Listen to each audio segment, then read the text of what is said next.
time, and that means it's time to talk El Paso with Andrew J. Polk. Thank you all so very much for joining us here for Talk El Paso, airing live on News Radio 690 KTSM. I'm your host, Andrew J. Polk. Thank you for tuning in, however you may be doing so, be it on air, online, live streaming through the free and reliable iHeartRadio app, or joining us over on the various social media pages we're up on these days. Facebook.com/Talk El Paso, the Talk El Paso channel over on YouTube, Twitter at Talk El Paso, or Twitch.tv, Andrew J. Polk. However you may be tuning in, you're more than welcome to do so as we continue our mission to have live local talk radio here in the borderland and talk about the issues that are affecting us here like no one else is going to. And boy, are there a lot of them to get to here again today. If there was any conception out there that the border security, immigration, and related issues have at all ceased or subsided, no, we got quite a lot more we need to get into there today, including some more of the concrete numbers on the ground, what the situation is actually sizing up to be, as we have had literal thousands waiting across the Rio Grande into the both El Paso area and the El Paso Border Patrol sector, what some of the response is from those officials at that level, including as well as locally, the local NGOs, as we have Austin Redfern joining us over on the social media. Good afternoon to you as well as Ida Beza-Gardner. Hi to you as well, and a lot more to delve into there. A lot of response coming in, even more from particularly the federal level. Want to focus on that here beyond even just the local part of it, as we have both of the federal representatives for more or less this area, or close by, another way to put it, talking about this, as well as action being taken. Very interesting letter also being authored and sent out calling for bipartisan action on this, and some very specific language getting used that I still don't get the hang up on it, but I'm going to go ahead and say that, yeah, calling this a crisis in the local area would not be out of place, as much as there is still that, I don't know if there maybe is still, they're not, that weird compunction about this. Definitely shouldn't be, because we need to be talking about and dealing with this, and resources being used. So more of that and a lot more to come, but it won't be just solely that focus today. Also interview with Robbie Gray, editor of El Paso Inc. for you today, talking about a lot of different things, including some of the other business development things. Also just ever so slightly going to mention the fact that there's that election going on. Yeah, it never really slows down around here these days, I got to tell you folks. But also more on their big end-of-the-year stories, including the El Pasoan of the Year, some of those considerations. We also have Juan's. Hello to all illustrious people from El Paso and parts of New Mexico. Saludos to you as well. Appreciate that, over on representing our YouTube in part there. And don't worry, I didn't just select you or volunteer you to a position here. You can still just comment as you see fit for yourself. But a lot more to get into there today. So again, if you're however you're tuning in, whatever works for you is the right place for you to be. Again, comments are one of the better ways you can do so throughout the program there. If you want to add your 2 cents and join in that way, and can do so safely. Also, those dropping those likes and reacts, we do appreciate. Nadal Bayern, Richard Janisic, James Holmes, Robbie Flores, Monaco Cervantes, Flaco Jimenez, and Isa Beza-Gardner. And so let's just dive straight into it. According to the Migrant Situational Awareness Dashboard, I don't know if they actually changed that name, but the website is still elpasotexas.gov/migrant-crisis, pegs the actual amount of community releases that have happened so far this calendar week at about 2,069. So exactly 2,069. Again, that's according to the reckoning and the numbers available from the city of El Paso, and a whole lot more of high water marks also being created now, including about 5,000 CBP in custody, 7-day rolling average, about 2,330 to be exact, CBP encounters, 7-day rolling average, and more comments coming in there as well. And James Holmes saying they heard what they'd asked us about what she thought. She still hasn't had a response to the mass migration. There was the news conference that she held at Virtual a little bit earlier today. We don't have the audio available for you, but some of her statements, including what action she is calling for, maybe not necessarily a solution about dealing with it before it gets here, if that's what you're getting at, but definitely about what to do about it now on this side of it. Get into that here in just a second here. And Alfredo Guerrero saying that cells in the detention center have 600 people in a cell meant for 90 for the migrants. I cannot say, I haven't seen that exact number, but I wouldn't say exactly that I am surprised, given that part of the community releases, I mean, they've even been part of the news updates we've been having from some of our more national or statewide solutions. Okay, James talking about no real solution. So again, get into her statement here in just a minute, but just setting some baselines, so to speak, that there have been a lot of community releases. Again, as of so far this week, about 2,000. And what some of those things being said about are the fact that the detention centers, even some of the local shelters are completely overwhelmed. So those so-called street releases, phrase being used here, actually do have an updated statement from CBP, from a DHS CBP spokesperson, quote, "The Department of Homeland Security, DHS, is working accordingly to plan to quickly decompress the El Paso area and safely and efficiently screen and process migrants to place them in immigration enforcement proceedings consistent with our laws. CBP has deployed additional Border Patrol agents from Big Bend and CBP officers from the El Paso field office to support the sector." Going into a little bit more detail about what they've actually also been doing prior to this, saying over the last 18 months, DHS has deployed enhanced automated processing systems, automated surveillance towers, rescue beacons, and frontline personnel surges for processing, border security, and humanitarian rescues of migrants in the El Paso sector. Over the last year, we have surged resources along the southwest border, including mobile processing units, medical screening personnel, and nearly 1,000 Border Patrol processing coordinators. That interesting, particularly last phrase there about the processing coordinators, that's been some of what has been brought up, again, solely on this side of it, if that's a finer point you want to make, on dealing with the situation, making sure that there is the ability for law enforcement to do what law enforcement does, those sworn officers, those in the federal role there, and that the processing, the non-frontline kind of thing, can be at least done in part by other parts of it. And John Browslin with another long statement about the serious issues going on, including ice cold America at the moment here. Yeah, the weather conditions definitely not exactly conducive here. At least one person asked me within the last day, why is this happening right now? Because you might think that the weather not exactly conducive to this, but honestly, it all comes down to probably one major question that is still in my mind, a question anyway, about what is going to happen with Title 42, because that program's schedule in heavy air quotes for those that can't see me because you're in radio land, don't worry, you don't have to, I'll let you know, is because it's, again, ordered to be ended by December 21st, next Wednesday, so just over a week from now, and that has definitely been on the minds of cartels, coyotes, and the people that have been being, I'm going to call, swindled by them, thinking that they've been sold a bale of goods, or even still held for ransom. Yeah, let's not forget about that part. There have even been more stories coming out while we were just out of town about stash houses being found in like Albuquerque, Tucson, Phoenix, etc. So this is not even an isolated incident happening with the stash houses and the continued issues we see in this area.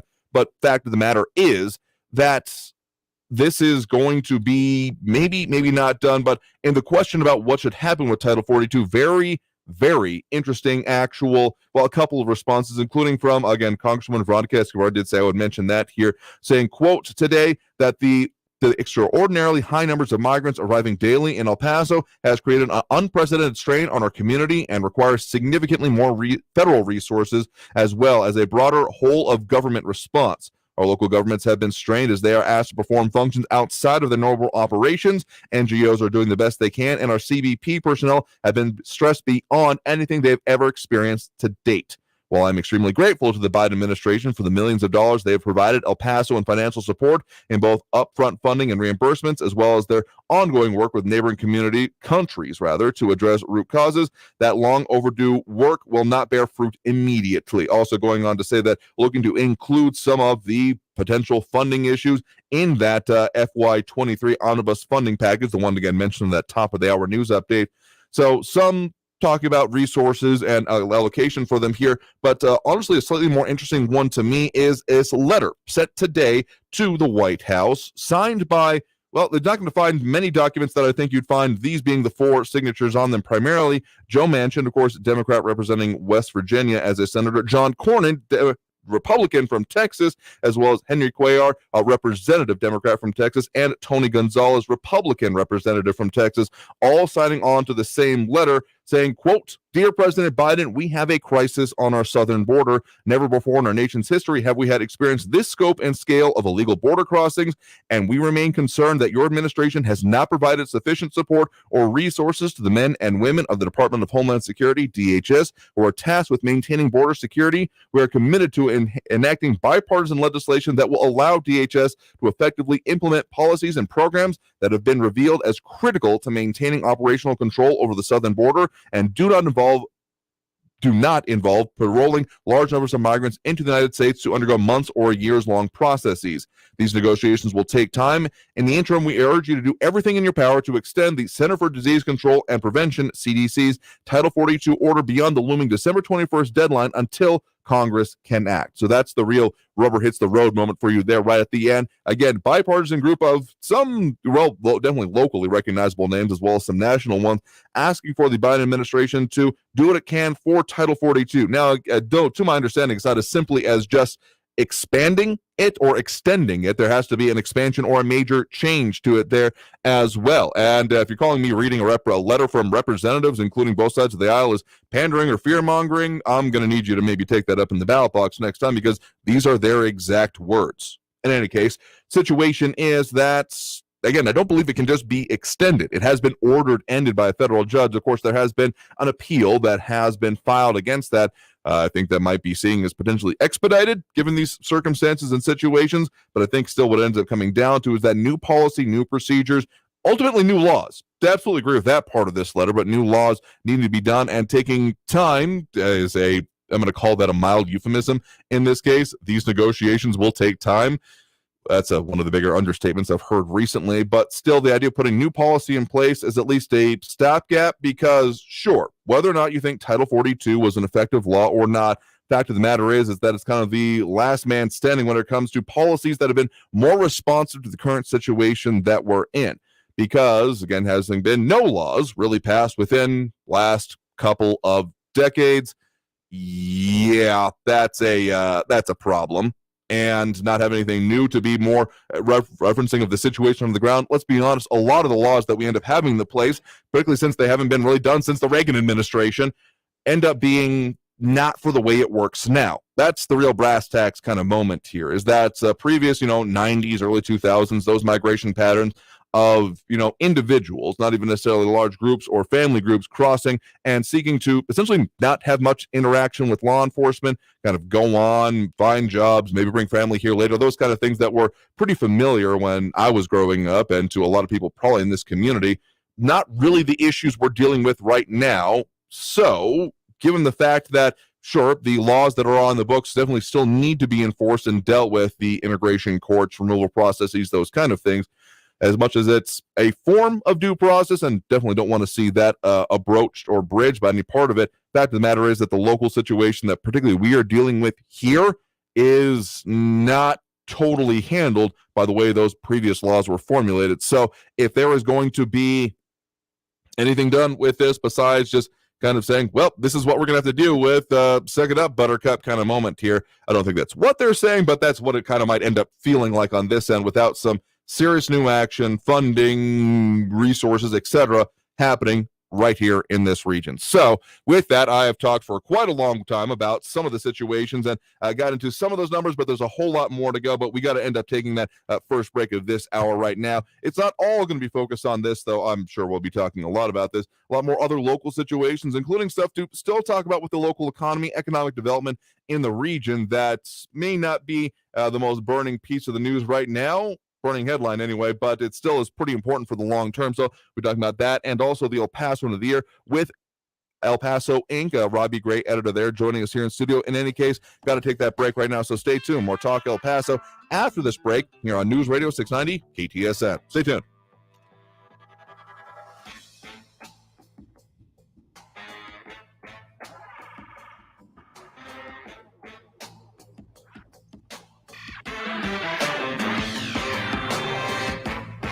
Traffic all day. News Radio 690. El Paso Freeway's looking pretty good right now. No major crashes, just some slowing I-10 eastbound Vincent to Wrestler 5-minute delays. I-10 westbound at Executive Center Boulevard, a stalled truck blocking the right shoulder. Slow traffic Montana eastbound McRae to Zaragoza, 10-minute delays. And the left lane is closed north and southbound on Donovan Drive between Thorne and East Red due to roadwork. Carrie Edwards, El Paso traffic. This report is sponsored by The Truth with Lisa Booth podcast. So many athletes in the NBA purport to care about human rights abuses, but they stand silent against China. We'll talk to one man who has taken on China and what it's cost him. Listen to The Truth with Lisa Booth every Monday and Thursday, but you can listen throughout the week on the iHeartRadio app, Apple Podcasts, or wherever you get your podcasts. Help the planet with a tip from iHeartRadio Earth. Education doesn't just take place in the classroom. There are many ways for children of all ages to learn about sustainability and environmental education at home. Visit iHeartRadio.com/Earth for a list of resources, activity guides, and toolkits that are educational and fun for the whole family. Brought to you by iHeartRadio Earth and the National Environmental Education Foundation. To find more tips for smarter, sustainable living, or to take action in your own community, go to iHeartRadio.com/Earth. The bicycles. The toy fire trucks. Instead of giving gifts that kids will outgrow, invite grandparents and friends to contribute to your child's future with the UNEST app. UNEST allows parents to create an investment account for their kids that makes it easy to gift funds that can be used for college tuition, a first car, and more, just by sharing a link. To get started, download the UNEST app from the App Store or Google Play. See terms and conditions at unest.co. That's UNEST.co. Hey Texas, did you know that individuals living with serious mental illness are more susceptible to severe COVID-19? Visit covidvaccine.texas.gov for vaccination resources to help reduce the risk and keep yourself and your fellow Texans informed and protected this holiday season. Stay healthy, Texas. At EasyCater, food for work is our thing. Maybe that's why we get orders from 93% of Fortune 500 companies. So what's up with the other 7%? Food is late again. You should have ordered through EasyCater. Professionally delivered right on time. EasyCater, huh? Have a pen? No, I don't have a pen. Does anyone have a pen? Nah, I'll remember. Why don't all companies order through EasyCater? Who knows? Order 24/7 from over 95,000 restaurants on EasyCater.com. EasyCater, food for work. That's our thing. Because you never hear this. Hey, hon, I'm late. Chris, I am so pleased you missed the beginning of our meeting. Thanks for making me wait, Dad. I talked to a lot of strangers. Check on your commute. Stay informed. Traffic and weather all day. Or you might never hear the end of it. Well, you were late to our anniversary dinner that one time. Yes, how could I forget? El Paso's News Radio 690 KTSM. El Paso's News Radio 690 KTSM. Live from the KTSM AM 690 studios, it's Talk El Paso with Andrew J. Polk. To be a part of the show, follow on Facebook at facebook.com/Talk El Paso. Now here's your host, Andrew J. Polk. Thank you all so very much for joining us here for Talk El Paso, airing live on News Radio 690 KTSM.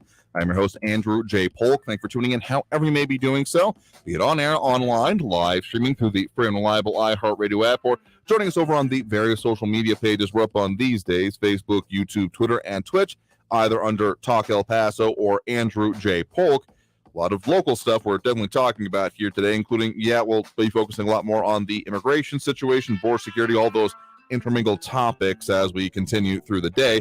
As Bernadette Pendicole missing me. I was back yesterday, so if you missed us there, I got not much help for you, but backing up with the gallivanting and traipsing about. I was just over in Tucson, guys, visiting some of our sister stations there. By the way, Garrett Lewis says hi to everyone out here. It doesn't really, but I'd like to think he did. I didn't ask him to. But in any case, you get some other perspective on other local talk radio and how they do it. But we're still going to do our own thing, talking about the issues that are affecting us here in the borderland. And there's quite a lot to get into here. So in that same vein, joining us here in studio right now, we are joined by Robbie Gray, editor of El Paso Inc., talking with us. Okay, a little bit out of schedule as we usually do, but because we did have that whole election thing that we covered beginning of last month. So this is not quite the first Tuesday of the month, but close enough given some of our situations here. Thank you very much for joining us here in studio today. It's good to be here. Absolutely happy to have you on to talk about some of those local situations, because as much as, we got some overriding ones happening this week, I feel like there's been a theme of the week the last few weeks, including previous week was district attorney, and now it's immigration and border security that often ends up coming up here. Some hints about some of our top stories of the year already being considered there. But we do have a few more that are going on that are still critical in their own right, if not exactly, again, skyrocketing to the top of the headlines. And among other things, we do have the runoff for that election that we were talking about, just over a month ago at this point. And well, El Pasoans have been out and about buying their eggnog. They've gotten stuck in mall traffic. They're out shopping. Have they voted? And, as we were talking over the break, the answer is pretty much probably not. I think the number's up to, where are we now on that? So if you include the returned mail-in ballots so far, we're looking at about a nice round dismal 3.5%. 100%. Sure, and I don't think that's a surprise to anybody for a runoff election in El Paso during the holidays, but it is important to point out that we do have 3 city council seats up for grabs, districts 1, 6, and 8.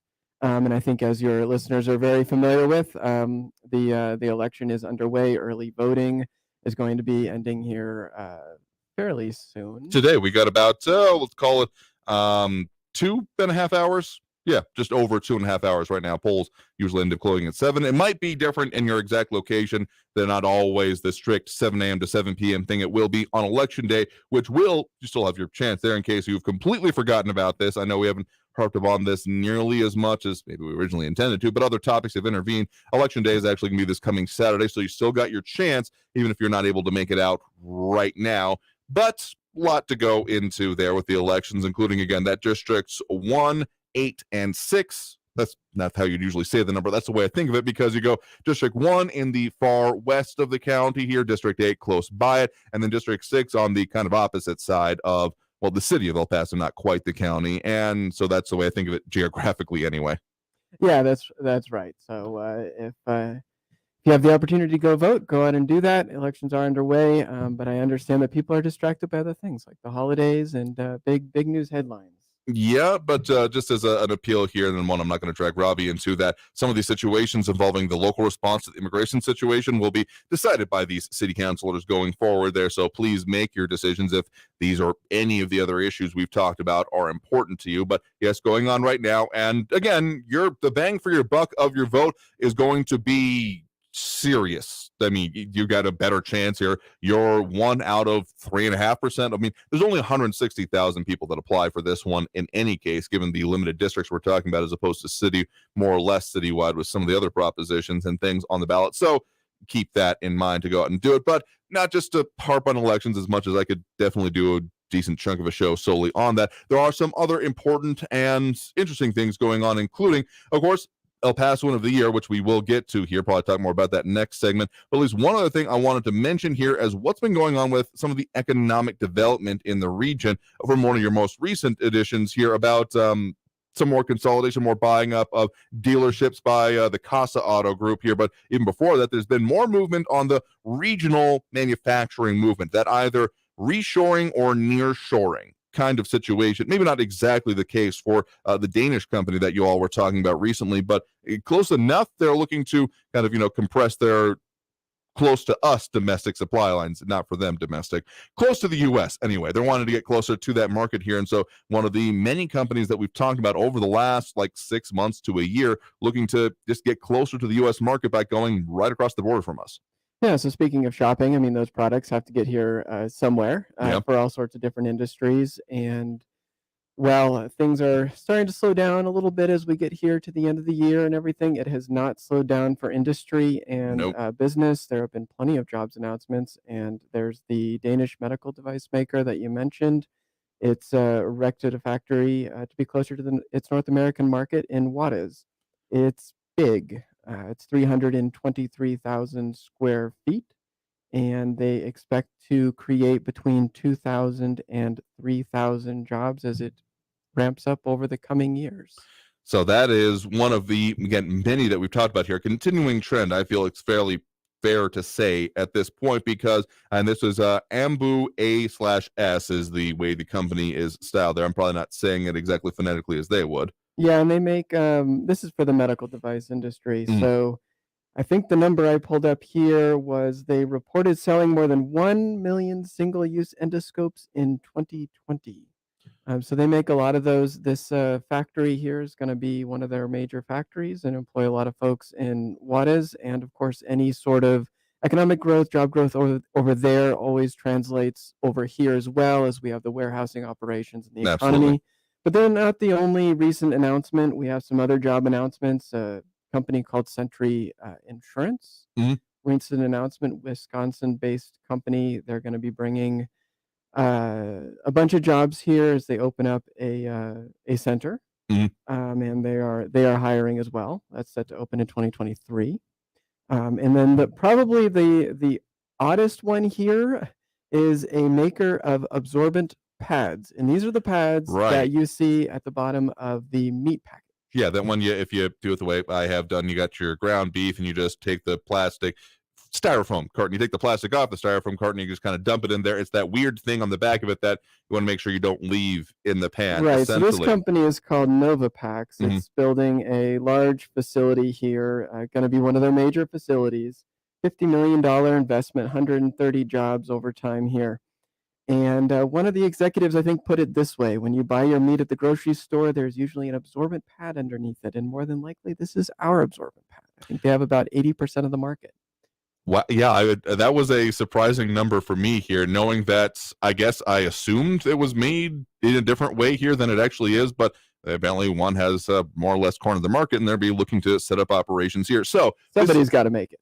Apparently. And so point of the matter is that a lot of this stuff is again a continuing trend that we've been talking about over more or less the last year here, about this continuing focus on and the coming out of whatever is actually going on with the pandemic, the restrictions and the business slowdowns that have come with it. There's been a lot of realization and essentially kind of reorganization going along with the idea of supply lines, this just-in-time, perfectly orchestrated machine that worked perfectly right up until it didn't, perfectly in air quotes here again. We're talking logistic sense here. Whether or not it worked for you is not really in the scope of this system we're talking about, unfortunately. But then realizing that having these extended supply lines, sending things across multiple seas and continents to end up with the final product may not actually be in their best interest, given that, these supply shocks may be going on for honestly the near foreseeable future, because in as much as instability breeds further instability, business and the show must go on, so to speak. So they're looking to make sure that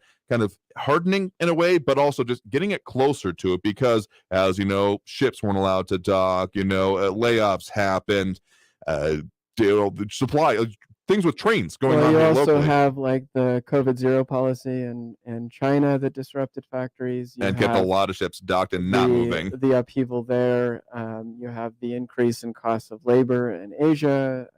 And then the risk you mentioned to the supply chain, where they realize that just one little bit of that perfectly oiled machine stops working, and all of a sudden all the dominoes sort of fall. So there is a focus on having more resilient supply chains, and part of that is not moving, but sort of expanding their operations here in North America to help secure that. So again, those and RJ saying the pad gives it that chewy texture and flavor. Please do not eat the pad in the ground beef. Please do not do that. I think that went without saying. But just to make sure, there's not always labels on these things. You heard it here first. Don't eat the pad under the meat here. In any case, a lot of this, again, the trends of, near shoring or reshoring, some reshoring, some expansion in areas, some, electrical parts manufacturers come to mind here, some expansion they've been seeing, but a lot of either consolidation or expansion of facilities, either just south of the border or here in some of the industrial areas in our the El Paso region itself here are significant. And that's why I keep saying mixed economic indicators in a lot of way, but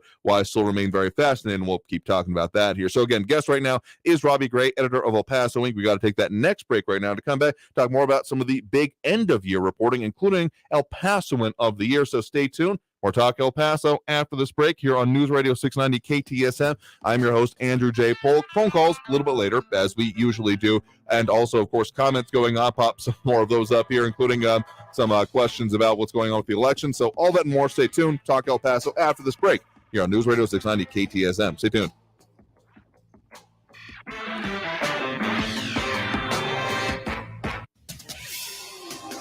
El Paso's News Radio 690 KTSM.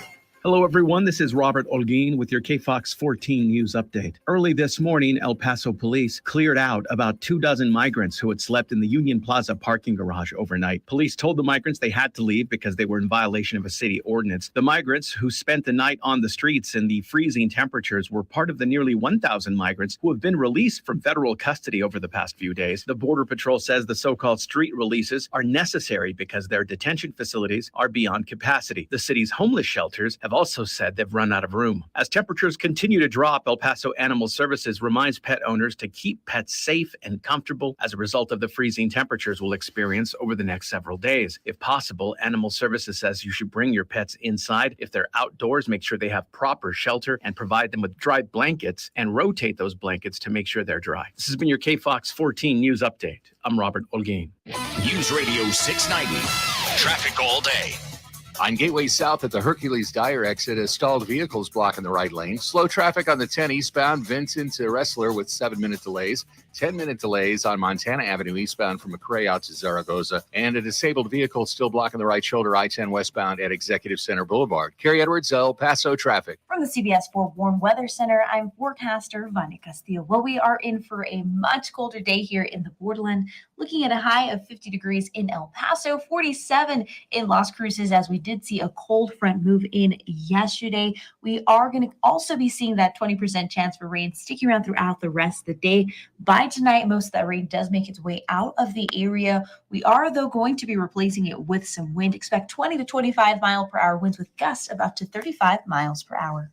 This report is sponsored by The Truth with Lisa Booth podcast. So many athletes in the NBA purport to care about human rights abuses, but they stand silent against China. We'll talk to one man who has taken on China and what it's cost him. Listen to The Truth with Lisa Booth every Monday and Thursday, but you can listen throughout the week on the iHeartRadio app, Apple Podcasts, or wherever you get your podcasts. Hey, El Paso, Ivan Ochoa, General Manager from Sunland Park Chrysler Dodge Jeep Ram Fiat. The Christmas season is here, and this is our gift to you. We're offering our biggest discounts of the year on every new and certified pre-owned vehicle in our huge inventory. Get our biggest discounts of the year and exceptional trade-in values during the big finish sales event at Sunland Park Chrysler Dodge Jeep Ram Fiat. For a limited time, get $5,000 below MSRP and super low 4.9% APR for 72 months on new 2022 Ram 1500 Lone Star models. $5,750 below MSRP on new 2022 Durango SUVs. $4,000 off new 2023 Jeep Grand Cherokees. All with no payments for 90 days. Worried about your trade or credit? Don't sweat it. Our lenders will push to approve your credit, even if your credit is less than perfect. All military personnel and first responders receive an additional discount. Thank you for your service. Trade and upgrade for less at Sunland Park Chrysler Dodge Jeep Ram Fiat. Where buying a car is fun at I-10 at Sunland Park Drive or online at sunlandparkdodge.com. Estamos en tu esquina, El Paso. El Paso Strong. Includes factory rebate and dealer discount plus TTNL. 4.9% APR, 1606 per thousand finance. On select vehicles with approved credit. Offers not combined.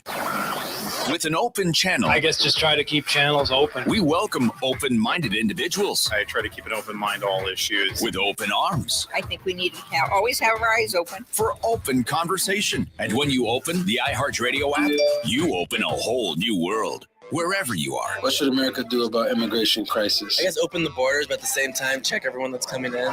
Open the gates. A free download in the App Store or at ktsmradio.com. For the local issues and discussion you won't get anywhere else, turn to Talk El Paso, weekdays at 4 right here on News Radio 690 KTSM, brought to you in part by the El Paso Community Foundation. Sound off on what matters to you, Monday through Friday, 4 to 6 p.m., and let's talk El Paso. Getting a news feed on your phone while driving makes driving more difficult. This is dangerous. Getting a news feed without a computer or mobile device? It would be impossible. Unless, of course, you get your live news feeds at the top and bottom of the hour. It's easy. Traffic and weather all day. It's as simple as that. Trending stories tend to change. Every minute of every day. Twice an hour, we'll feed your curiosity. Stay informed. Shouldn't we listen? They're hungry. News Radio 690 KTSM.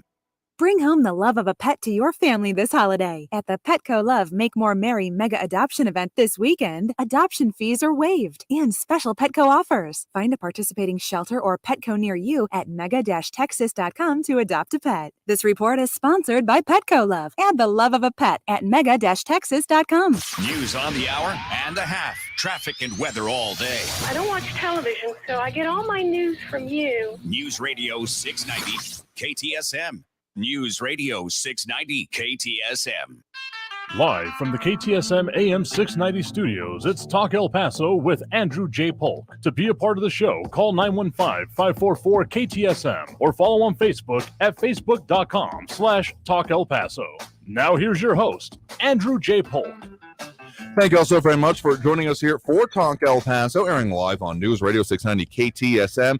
I'm your host, Andrew J. Polk. Thank you for tuning in, however you may be doing so, being on air, online, live, streaming through the free and reliable iHeartRadio app, or joining us over on the various social media pages we're up on these days, facebook.com/Talk El Paso, the Talk El Paso channel over on YouTube, Twitter @Talk El Paso, or twitch.tv, Andrew J. Polk. A lot of stuff we're discussing here today, but still have joining me here in studio live right now, Robbie Gray, editor of El Paso Inc., to talk about some more of the important and in-depth things going on, including their unique and interesting reporting, talking a lot about last segment about some of the ongoing, let's call it industrial and economic things here. But of course, you all have some big end of year reporting that you all traditionally do at this point during the year, including such things as the Sun Bowl edition, as we do have that game coming up. But more top of mind for this week is, of course, the El Pasoan of the Year nominees. And so this is the time of year when you kind of step back, take a pause, ish, you're still putting out the paper every week, and look at, okay, not just what is going on right now, but what has influenced some of the big things that have been going on over the last year. This is a big annual project. I mean, it's always a pleasure at the end of every year to step back from the news cycle. And this isn't really like the Time Magazine, Newsmaker of the Year kind of Sure. thing, which could be for positive or for bad. And it's not really a sort of voting popular choice sort of thing. Sure. What we're looking for is who has done the most to improve the quality of life in El Paso over the past 12 months. And sometimes we will look for a group, sometimes we'll kind of look at a body of work or sort of a lifetime, but generally it's who has made our community a better place over the past year. So you do have a number of nominees. We're going to call it 7 selections so far this year, because there are both individuals and couples for the most part that are part of the selection class this time around here. So let's let's try to get through that list here before we maybe have to get into the end part of it, to get into who are your, and kind of maybe a little bit of the process and justification. Again, this is more, I mean, there is like, the I'm showing my age, best of the best here, the way I still think of it here, but the best of the border, those kind of things, which are, more output and more, what do people think about it. But this is more of an editorial decision on y'all's part, essentially. Yeah, so some people wonder how we come up with the list, and we've been doing this for a long time now, a couple decades. And so we have quite a long list of previous honorees. And so one of the first things we do is we go to those previous nominees and we solicit nominations from them, suggestions on folks that should be our El Paso of the Year or for our Community Spirit Award. Also, just internally, our reporters are out and about. Yeah, I'm sure. Our ad folks are out and about. Everyone in the office, we have, folks that serve on boards. And so, we come up with our own list. And as an editorial board, we come together and we weigh kind of the suggestions we get from our previous honorees. And that's how we put the list together, sort of looking at who kind of went above and beyond their job description. And did something that they didn't need to do to make our community a better place. Okay. And I got to have some interesting retrospective about it, particularly from last year, that one amongst who the first El Pasoan of the Year nominee, and kind of that very, very specific, the definition you just gave about going above and beyond, I think would very much apply to that person in that situation. Yeah, so I mean, our first one was Nathan Christian of Wells Fargo, who put his job on the line by committing his bank to the title sponsorship of the Sun Bowl. Last year was Dr. Richard Lang, who heads up Texas Tech Health Sciences Center El Paso. And for our Community Spirit Award, that went to artist Simi Alvarado, who had brought international attention to the city through his murals and his artwork. And so, enough fanfare about the previous parts of this year. Who are the nominees that are up for consideration, so to speak, kind of in the Academy way, I guess the way to think about it here, for this year's award? Yeah, so this year we have 7, and kind of going through here, I suppose, like alphabetically. We have Zul Bailey is one of our nominees. I think he'll be familiar to a lot of your listeners. He's regarded as one of the world's greatest living cellists. But multiple Grammy Awards, yes. Yeah. But he's just as likely to be seen performing at Carnegie Hall as he is giving free concerts at hospitals, senior centers, food pantries. He's just a real advocate for El Paso, and I mean, he performs free concerts here, brings a lot of attention to his community, and as a world-renowned cellist, he doesn't have to do that. But I think he's proven that he's committed to this community. I mean, he plays in neonatal intensive care units to the smallest El Pasoans to senior centers. Yep, literally all over the community here. I've personally seen him play in county commissioners' courts, is where I had the chance to, outside of like an actual concert hall, one of those kind of situations where doing coverage of that, he was playing for that, and it was commissioners' court. Yeah, in commissioners' court. Yeah, as one of the nicest starts to one of those meetings they've ever had. Well, I mean, there you go. That's sort of the example here. I mean, he is all over this community, and people think of chamber music, maybe classical music is sort of stuffy. I mean, if they think that, they haven't been here in El Paso. Oh yeah. He at El Paso Pro Musica, where he's the artistic director, they've really brought the music out into the community. Oh yeah.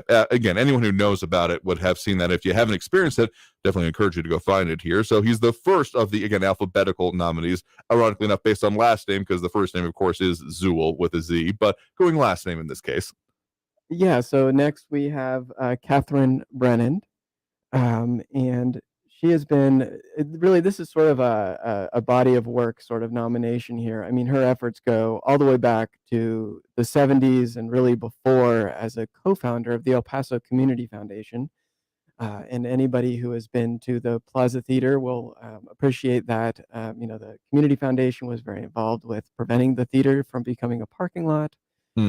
She has been involved since then in many causes. I mean, it's just more organizations that I can list here on the radio, but she's just one of those folks that volunteers for all sorts of things. I mean, we're talking like from the Junior League Christmas Fair to the YWCA to the Volunteers in Public Schools program. Extensive would be an understatement. Yeah. Right. Also all over the community. Absolutely here. So definitely up for, including arts and culture, open theaters, and city projects such as the Art Space Loft that you all note here. Again, yeah, she was involved in that. A lot of people were involved in that, but she was as well. Yeah, and so that's one of the important things people here is you don't just have to listen to us on the radio talking about it. It is part of the feature of the most recent edition of El Paso Inc. If you want to check that out here. Again, joining us in studio is Robbie Gray, editor of El Paso Inc. Again, elpasoinc.com is where you can find them here. So continuing on down the list here is an interesting one. There was a lot of fanfare previous in the year about a specific grant funding that came out here, and that's something that, in essence, not necessarily the grant itself, but the recipients of it and the kind of expectations and what has already happened, of course, but what is also to come. I feel like this is one of the more expectant nominees in the list, if I may put my own spin on it. Essentially, on this here is your next one. Yeah, so I think a lot of folks heard about El Paso's selection as a winner of a $40 million Build Back Better regional challenge. This was a part of President Biden's thing, and it was very competitive, and El Paso won it. But this really went back a couple decades. Right. So our nomination here is Asan Chowdhury and the West Texas Aerospace and Defense Coalition. And he's really spearheaded the vision for over a decade of developing an aerospace center, developing the programs at UTEP, and now at this point, like kind of the thing that happened this year was this grant. So Chowdhury is the founding director of the Aerospace Center, which he essentially started with $25,000 and 3 student employees. Now it's accumulated $100 million in grants and has more than 190 student employees. And then it culminated this year with the big $40 million. And what that's going to become is the Aerospace Center building that's rising at UTEP, as well as an advanced manufacturing, like industrial park on city property near the airport, as well as programs to support advanced manufacturing here in El Paso. So the idea is we can train these UTEP graduates, these engineers, but then they also need to have opportunities in El Paso, so they're not just leaving the city. The brain drain that often gets talked about, yeah. Right. So it's kind of this. It's really more than just this year, but kind of the reason for the nomination this year is the grant, and it's important to note that it's a whole coalition. I mean, there's many partners. Oh yeah, city, county, Representative Escobar, Chamber of Commerce, and many others. I mean, yeah, that's why I kind of called it groups or selections as opposed to just individuals here, which is kind of also exemplified by the next choice here. Yeah, so this was a last-minute addition. We had wrapped up our nominations. And actually, we were headed to press. It was Thursday, deadline day. Oh my! Friday is our publication day, and then boom, big announcement that Woody and Gail Hunt, businessman, philanthropist here in El Paso, donated $25 million to UTEP for the College of Business Administration, which is now the Woody L. Hunt College of Business. And what was notable about that is it's the largest donation in UTEP's history and the first time that one of the colleges has been named for somebody. I mean, people may think, like, hasn't there that, like, one building on Schuster named after someone? That's the building in that case here, and not the whole college, the whole infrastructure with it as well. Right, exactly. And, the donation came from the Hunt Family Foundation. And if you look over the 35 years that it's been around, it's given more than $147 million back to the community. So big impact by businessman and philanthropist, as well as his wife Gail. Absolutely here. So continuing on the list here, as we're going to try to get through this before the end of the hour here, on one that people may have seen and experienced in a different way than maybe a few others on this list here, that of the owners of the Elemeni restaurant in downtown. Right, and this might make your listeners' mouths start watering, but the owners of Elemeni restaurant, Emiliano and Crystal, they drew national attention this year. He was named a semifinalist for the prestigious James Beard Award in the Outstanding Chef, and then was featured in many other state and national ways, and brought attention to the city for his fantastic little restaurant in downtown. I had heard the phrase, but never understood it before. Particularly saw the actual series that were featured in that made me sit up and pay attention. The Taste the Nation, Padma Lakshmi. I never really understood the phrase nixtamalization before their part in their segment on that. Right. Yeah. They really take sort of the traditional methods of creating the corn tortillas and such very, very seriously there. I mean, his fascination with tortillas apparently began in his mother's kitchen, so it's something that he has been developing for a very long time. Absolutely. And we can all taste in downtown El Paso. I still need to go there myself here, because anytime I try to go, they're often very reservations are pretty much a requirement. Exactly here, which is not usually the standard in El Paso, but I got to get used to it myself here. So trying to make sure we get to the end of the list here. We do also have kind of a different category here, specifically a secretary for the Army for Southwest Texas Civilian Aid. Right. So we do try to come up with a diverse list in many different industries and different areas, everything from arts and business, philanthropy. And here the impact is in the military and its relationship to El Paso. That relationship so important, how Fort Bliss and the community just sort of work together as sort of one. And our nominee here is Gus Rodriguez. He's the civilian aide to the Secretary of the Army for Southwest Texas. Beyond that, he's really worked for decades. I think anybody who has worked on Fort Bliss or has been very involved in business here are familiar with Gus Rodriguez, because he's just been involved with the chamber, Fort Bliss, the community, in many ways. Absolutely. And so last but certainly not least, as they're going to, I don't think if we least described on this list here, do have mentioning that upcoming event and that upcoming issue you're going to have involving the Sun Bowl, Jimmy Rogers. Jimmy Rogers, longtime Sun Bowl Association board member. This is really an honor for sort of a body of work. He has been involved with the Sun Bowl for decades. I mean, he started riding in the Sun Bowl parade on horseback with the El Paso County Sheriff's Posse around 1950 and has participated since.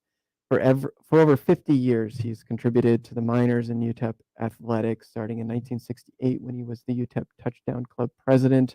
Very key in that relationship between CBS Sports and the Sun Bowl.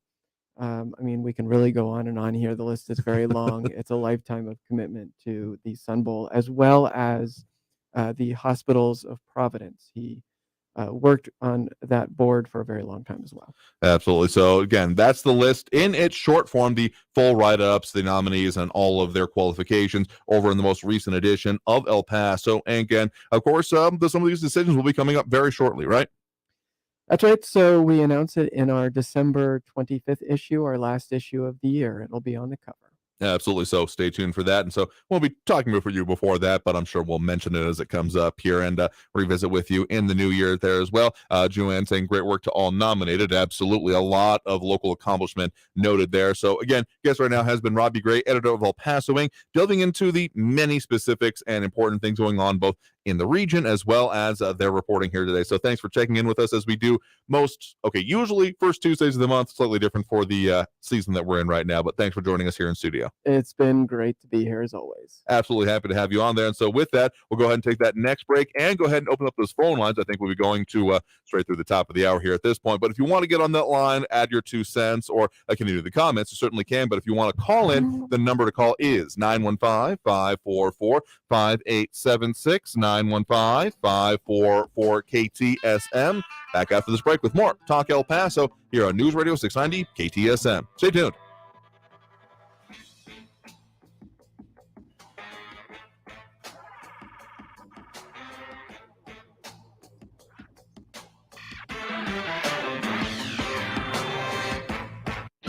Traffic all day.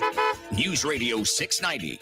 Stop and go traffic on the I-10 eastbound Cotton to Chelsea downtown with 7-minute delays. I-10 eastbound Vinton down to Wrestler is an 8-minute delay. On the 10 westbound at Joe Battle, a disabled vehicle is blocking the right shoulder, and slow traffic on Montana Avenue eastbound starting around Cray. Eastbound Montana Avenue is slow, McRae to Zaragoza with 9-minute delays. Carrie Edwards, El Paso traffic. This report is sponsored by Petco Love. Add the love of a pet at mega-texas.com. Mom, Dad, let's talk. Before you know it, I'm out of here. I want to go to college or start a business. My allowance ain't gonna cut it. Ooh, sorry I said ain't. The UNEST app puts smart investing tools right in the palm of your hand. And with the UNEST gifting link, friends and family can contribute to your child's account. Start investing today. Download the UNEST app from the App Store or Google Play. See terms and conditions at unest.co. That's UNEST.co. Sometimes life makes choices for us, so we need to make the most of the choices we do have. If you qualify for Medicare and Medicaid, then El Paso Health Plus is the plan for you. This local plan offers supplemental benefits like dental, vision, OTC benefits, and much more. El Paso Health Plus also has programs designed to keep you independent and healthy. You have choices. Choose local. Choose El Paso Health Plus. Want to get 7 streaming services for the price of 1? Sign up for a smart bundle that'll stimulate your brain. Featuring Curiosity Stream with the best documentary films and TV shows. Nebula for thought-provoking content from your favorite creators. And One Day University with the best lectures from the country's top professors. And so much more. It's perfect for families with all kinds of interests. And great content for kids. It also makes a perfect holiday gift. Now at 40% off. Get all 7 services for only $3.50 a month. Sign up now at smartbundle.com.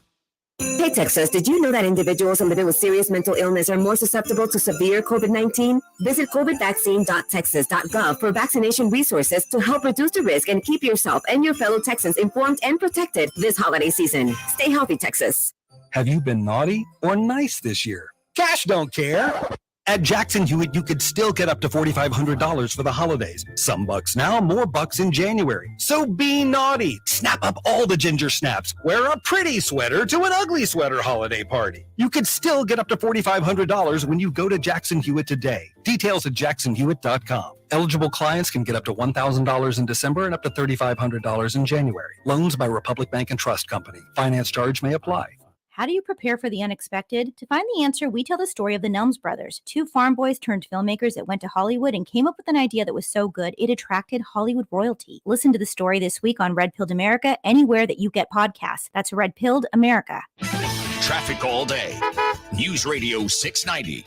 Stop and go traffic on the I-10 eastbound Cotton to Chelsea downtown with 7-minute delays. I-10 eastbound Vinton down to Wrestler is an 8-minute delay. On the 10 westbound at Joe Battle, a disabled vehicle is blocking the right shoulder, and slow traffic on Montana Avenue eastbound starting around Cray. Eastbound Montana Avenue is slow, McRae to Zaragoza with 9-minute delays. Carrie Edwards, El Paso traffic. Hey, El Paso, Ivan Ochoa, General Manager from Sunland Park Chrysler Dodge Jeep Ram Fiat. The Christmas season is here, and this is our gift to you. We're offering our biggest discounts of the year on every new and certified pre-owned vehicle in our huge inventory. Get our biggest discounts of the year and exceptional trade-in values during the big finish sales event at Sunland Park Chrysler, Dodge, Jeep, Ram, Fiat. For a limited time, get $5,000 below MSRP and super low 4.9% APR for 72 months on new 2022 Ram 1500 Low-Star models. $5,750 below MSRP on new 2022 Durango SUVs. $4,000 off new 2023 Jeep Grand Cherokees. All with no payments for 90 days. Worried about your trade or credit? Don't sweat sweat it. Our lenders will push to approve your credit, even if your credit is less than perfect. All military personnel and first responders receive an additional discount. Thank you for your service. Trade and upgrade for less at Selling Park Chrysler, Dodge, Jeep, Ram, Fiat. Where buying a car is fun. At I-10 at Selling Park Drive or online at sellingparkdodge.com. Estamos en tu esquina, El Paso. El Paso Strong. Includes factory rebate and dealer discount plus TTNL. 4.9% APR, 1606 per thousand finance. On select vehicles with approved credit. Offers not combined. News on the hour and a half. Traffic and weather all day. News Radio 690 is KTSM AM El Paso, an iHeart radio station. NBC News Radio, I'm Brian Shook. A bill ensuring federal protections for same-sex and interracial marriages is now the law of the land. I mean this with all my heart. Marriage is a simple proposition. Who do you love? And will you be loyal to that person you love? It's not more complicated than that. The law recognizes that everyone should have the right to answer those questions for themselves without the government interference. President Biden signed the Respect for Marriage Act during a ceremony at the White House. The measure was drafted by a bipartisan group of lawmakers led by Wisconsin Senator Tammy Baldwin, the first openly gay person elected to the Senate. The former CEO of FTX and his partners stole billions of dollars from customers since 2019. That's according to federal prosecutors. Samuel Bankman-Fried faces 8 charges, including conspiracy to commit wire fraud on customers and conspiracy to commit money laundering. Lawmakers are close to striking a deal to fund the government. That's according to Senate Minority Leader Mitch McConnell. He said Congress is hoping to pass a big spending package no later than December 22nd.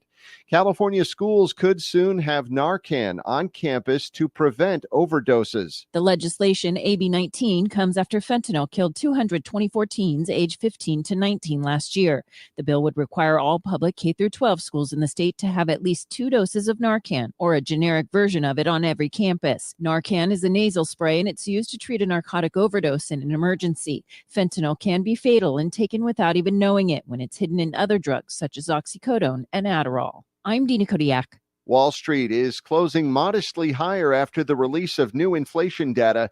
At the closing bell, the Dow gained 103 points to 34,108. You're listening to the latest from NBC News Radio. A northern entrance to Manhattan's Central Park will be named for the group known as the Central Park Five. Liz Warner has more. The Gate of the Exonerated is what's inscribed in sandstone at the 110th Street entrance. It's named for the 5 men who spent years in prison as teens after being wrongfully convicted in the assault and rape of a jogger in 1989. The case captivated the nation for years. The men's convictions were subsequently overturned after another man confessed to the crime in 2002. It will be officially unveiled to the public on December 19th. Mayor Adams said the gate symbolizes the resiliency of the 5 and all those who have been wrongfully convicted, adding it serves as a lasting reminder of the grave miscarriage of justice that took place more than 3 decades ago. There's a sharp increase in the number of people suffering from heat stress. According to a new report published by Fair Health, percentages of patients diagnosed with heat exhaustion, heat stroke, or heat stress went up 53% from 2016 to 2021. It found the numbers were consistently up each month. Those findings could be especially important within the context of rising average global temperatures.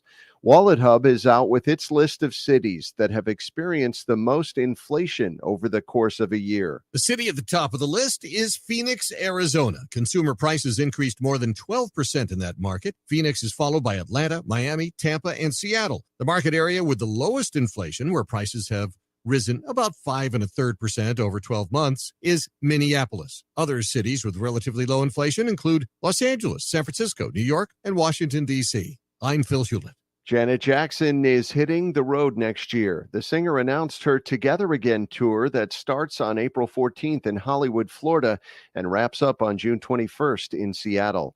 Jackson will be joined by rapper Ludacris, who serves as the opening act for the tour. Brian Shook, NBC News Radio. This report is sponsored by Staples Stores. Staples has you covered for all your custom printing just in time for the holidays. And right now at Staples, you can save 40% on custom holiday cards and invitations. Offer valid in-store and online. Ends 12/17. Exclusion and restrictions apply. Explore more at Staples, the working and learning store. Is it getting harder to find new customers? After all, it's one thing to run a business and another to grow it. But what if you had access to everyone listening to me right now? access to all the customers in your area.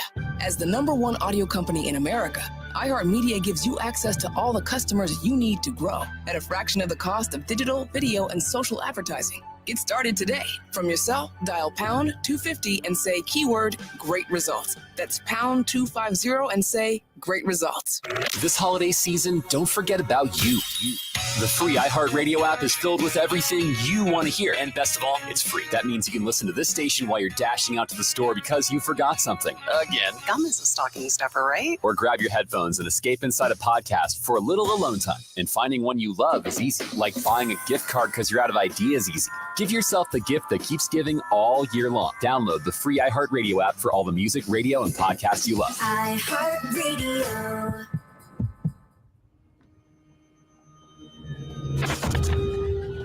Opiates has taken everything and everyone I've ever loved away from me. Everything. I blew my ankle out and I got prescribed pain pills by my doctor. If making my detox public is going to help somebody, I'm all for it. I just wish I would have had a warning. Opioid dependence can happen after just 5 days. Know the truth, spread the truth. A message from Truth, the Ad Council, and ONDCP. El Paso's News Radio 690 KTSM. Live from the KTSM AM 690 studios, it's Talk El Paso with Andrew J. Polk. To be a part of the show, call 915-544-KTSM or follow on Facebook at facebook.com/Talk El Paso. Now here's your host, Andrew J. Polk.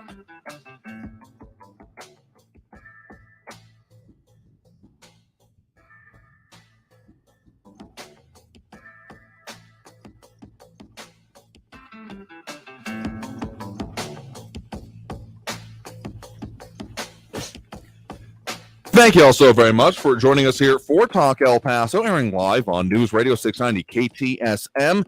I am your host, Andrew J. Polk. Thank you for tuning in, however you may be doing so, be it on air, online, live streaming through the free and reliable iHeartRadio app, or joining us over on the various social media pages.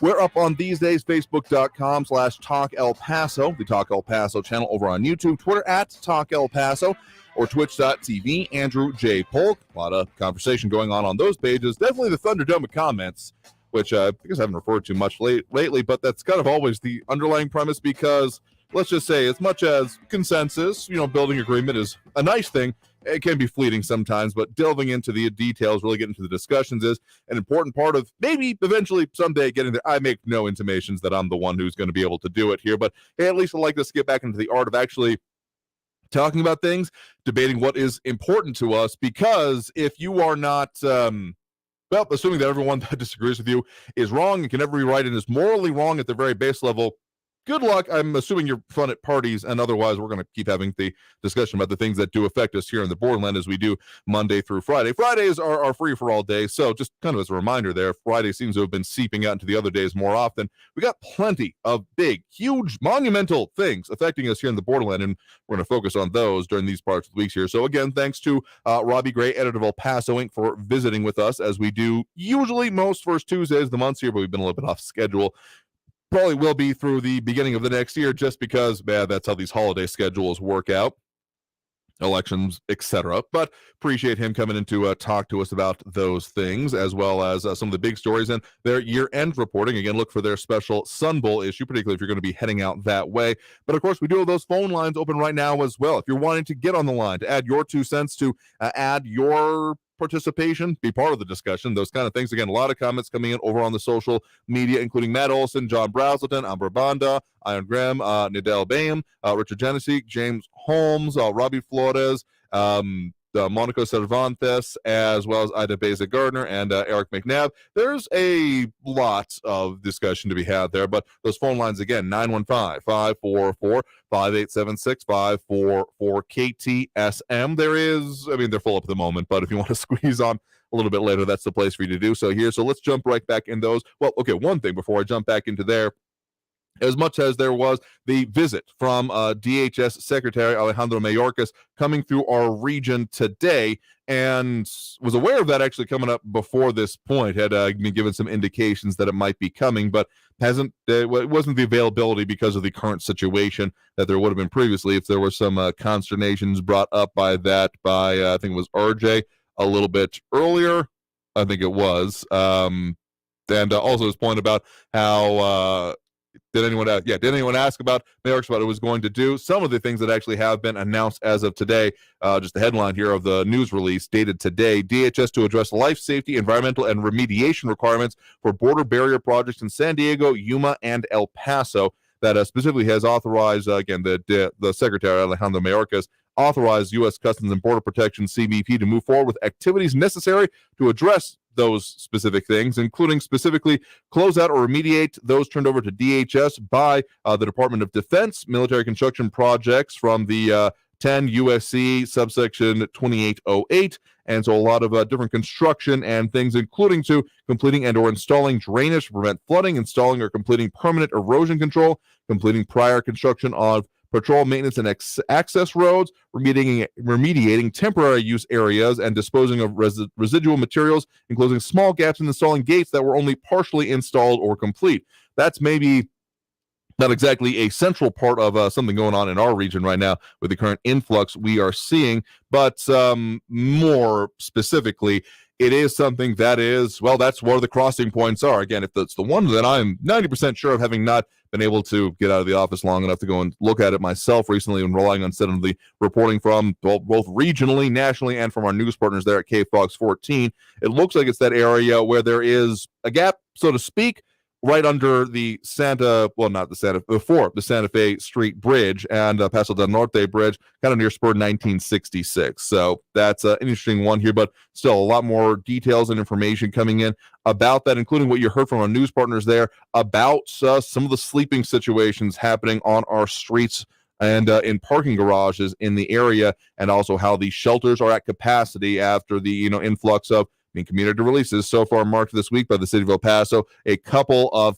thousand. So yeah, there's a lot going on with that here. But let's go back to those phone lines now. Again, that number to call 915-544-5876, 544-KTSM. We do have Marco over in Central on the line with us right now. Marco, thanks for joining us. Hey, Andrew. How's it going? Doing right there. What's on your mind? Oh, always.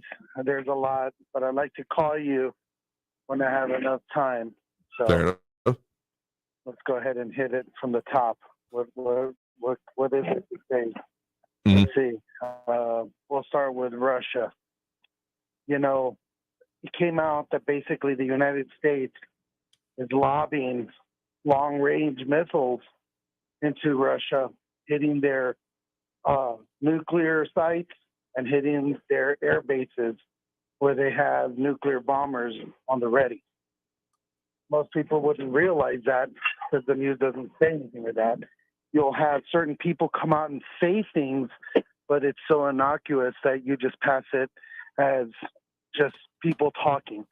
The one guy from Raytheon came out on Meet the Nation and it literally was bragging about how they were giving info in real time to Ukrainians to target these sites. Now, that you're just begging for World War III right there. I don't know why we would do that. Instead of looking for an avenue of peace, we're looking for an avenue of destruction.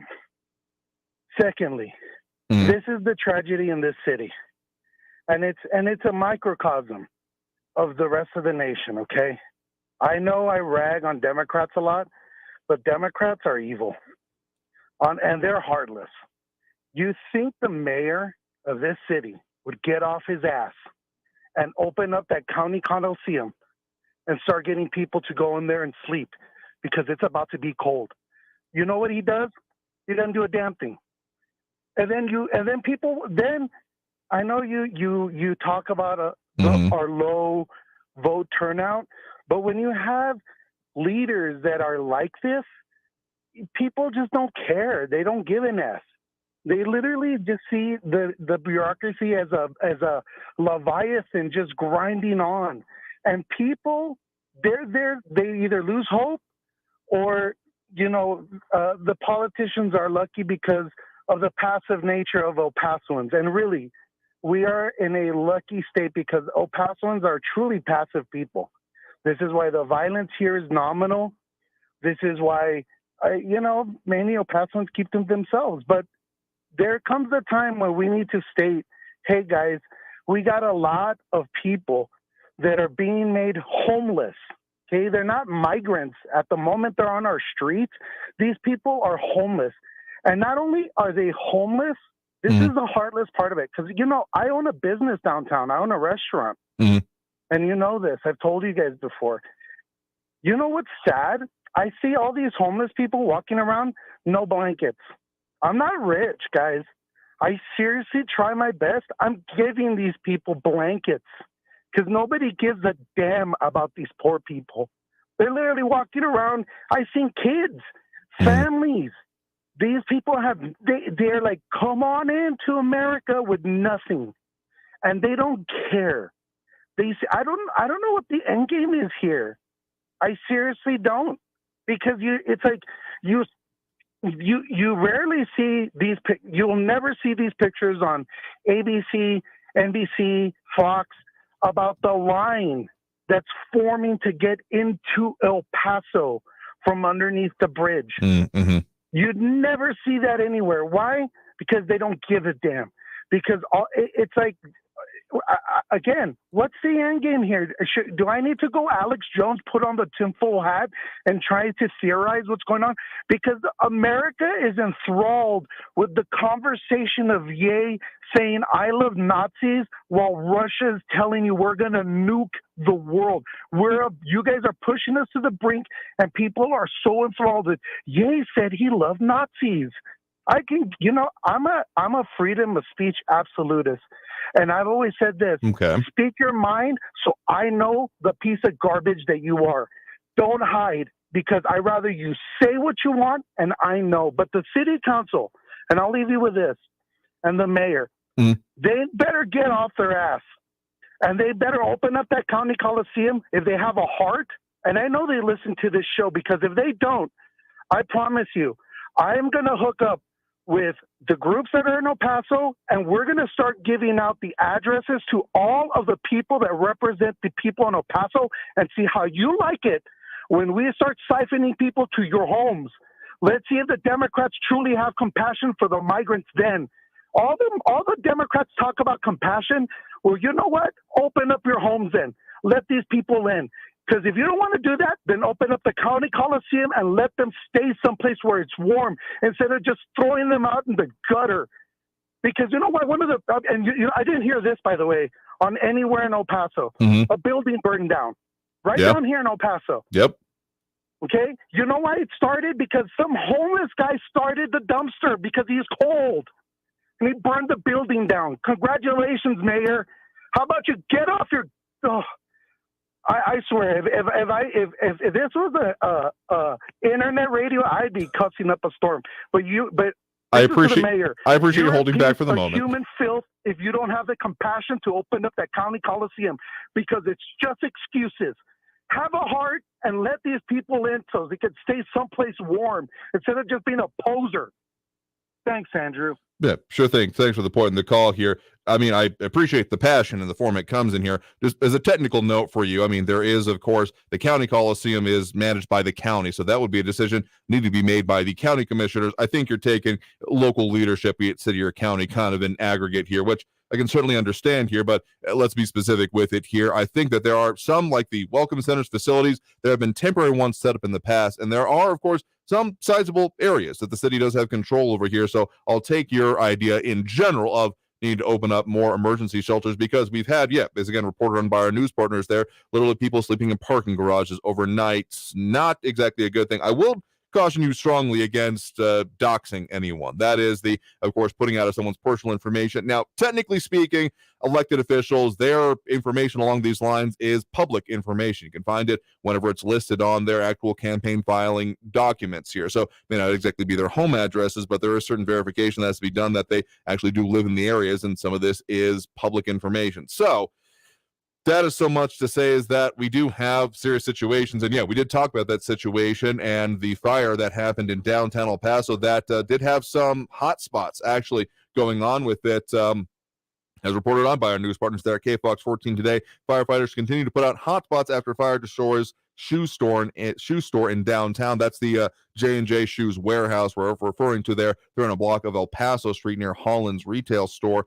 And still, as of this morning, there were still hot spots under the rubble. That's the scary thing about embers and the way they work. They can still burn on for quite a long time, so I haven't been able to go into the structure yet. Damage, of course, I think that the building is, don't know exactly, but pretty close to a complete loss. The roof collapse, which is a decent indicator, very similar. It's been put towards me and described to me as what was going on as well with, say, the DeSoto Hotel previously. We'll be not totally clear yet because the investigations say they actually haven't been able to go in yet. But yeah, started as a dumpster fire, spread to the store, some damage to the nearby building because it's one of those, kind of close rows where the next building is sharing the wall with it. Yeah, it's a bad situation there as well. And it took about 50 firefighters with that one. So it's an important situation.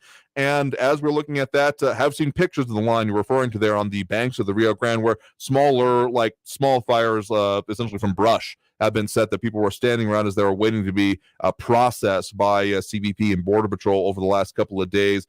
So, we do have, I think that I'm actually very glad that the letter that has come out on the bipartisan nature, both from, Texas Republican Senator, West Virginia Democratic Senator, and both Texas Democrats and Republican representatives calling this a crisis, because I never really got the whole dance around the name of it here. Call whatever you want, as long as we're actually taking action on it.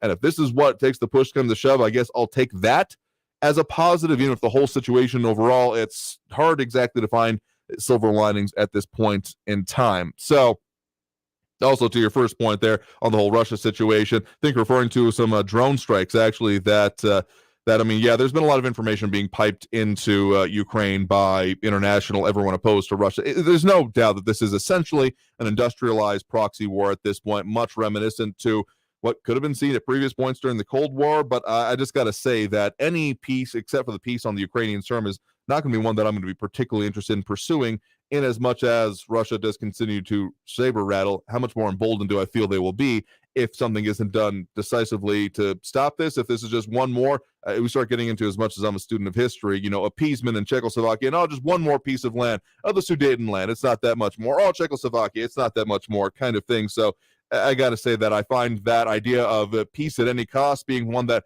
might set up those real future conflicts later on here. But I do appreciate the point in the call. Thank you very much for that. With that, we talked about a lot of subjects there, and we got to take that next break right now. So coming out of this break, we got more calls, we got more comments, we got more of everything we do on the line. So stay tuned. More Talk El Paso after this break. Again, that number to call if you want to, 915-544-5876, 544 KTSM. Back after this break with more Talk El Paso here on News Radio 690 KTSM. Stay tuned.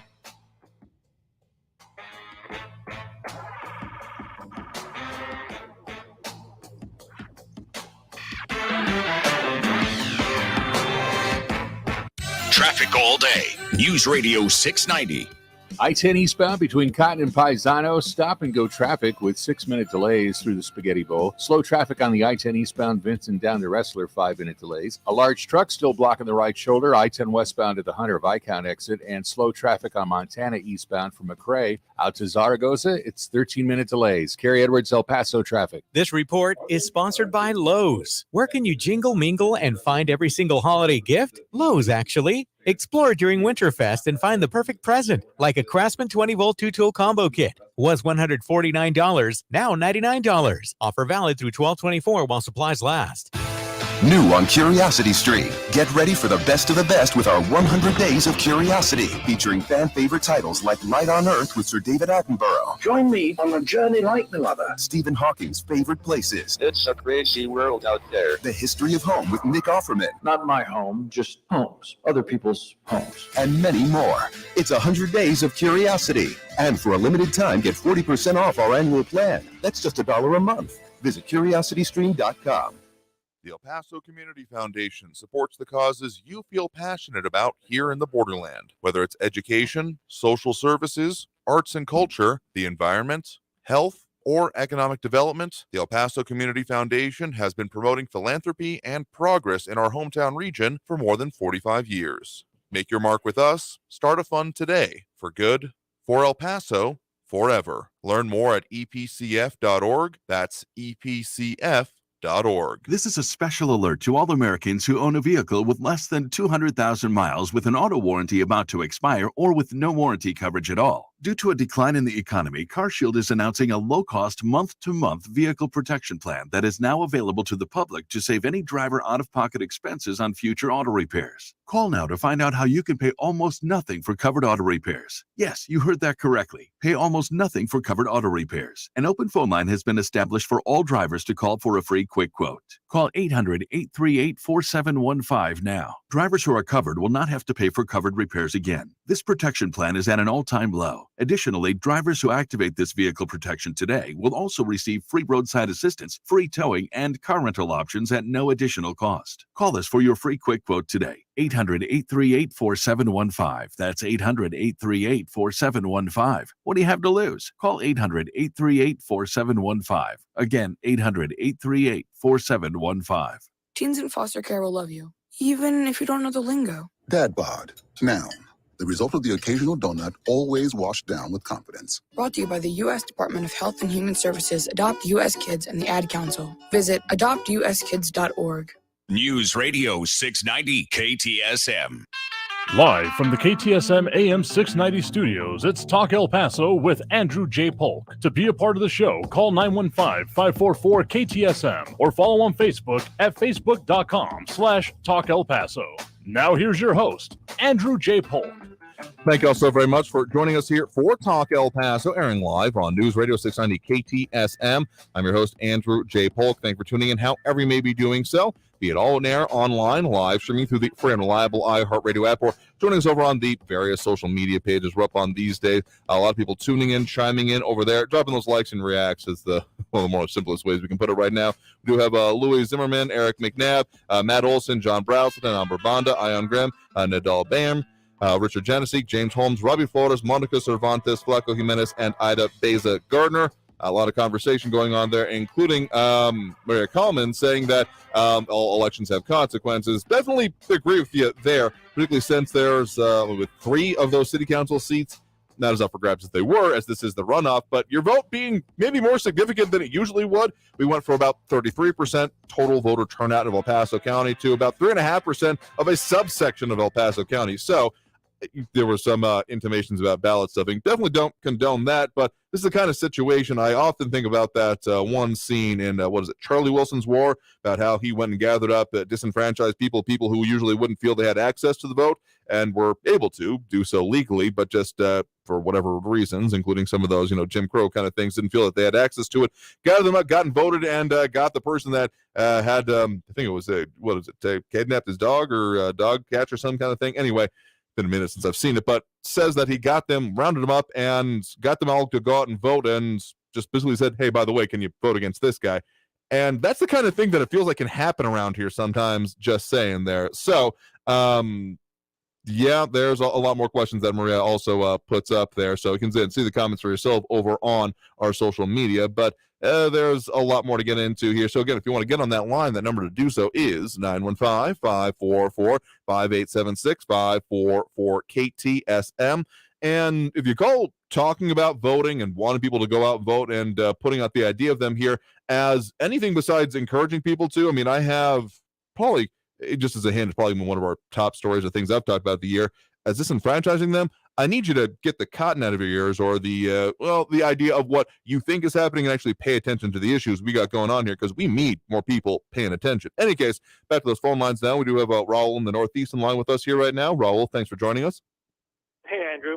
I saw the news reports and video of all the immigrants crossing our border, Mm-hmm. and there was one eerie shot bathed in orange lighting with people crossing the river and long lines of people and the wall and Cristo Rey in the background. Mm-hmm. It was really, really eerie. I don't know if you know which one I'm talking about, if you saw it. I think I've seen something there's been a lot of angles on this. I'm pretty sure I've seen the kind of one you're talking about, maybe not the exact one. Yeah, it would make a great photo for National Geographic or some kind of award. I mean, it is really, really, really weird, eerie, and sad at the same time. Now, the United States government should forget about spending money to go to the moon right now, and use the money from the defense budget to deal with this problem and end homelessness in America and poverty in America, something that Trump never accomplished. He did not make America great again. He did not end up poverty and homelessness among vets in this country.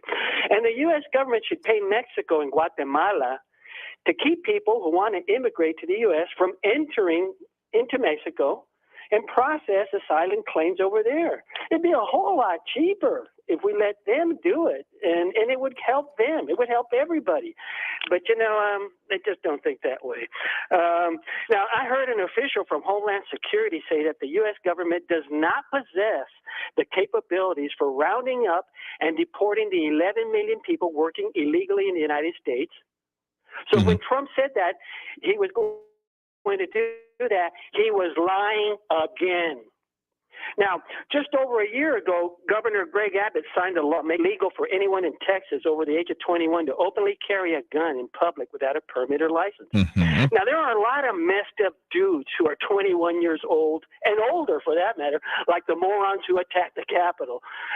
In fact, there are a lot of crazy old farts out there, Anyway, since the passage of that law, the number of mass shootings rose 62%, and the number of mass shootings rising to 65, and 375 people being killed or injured.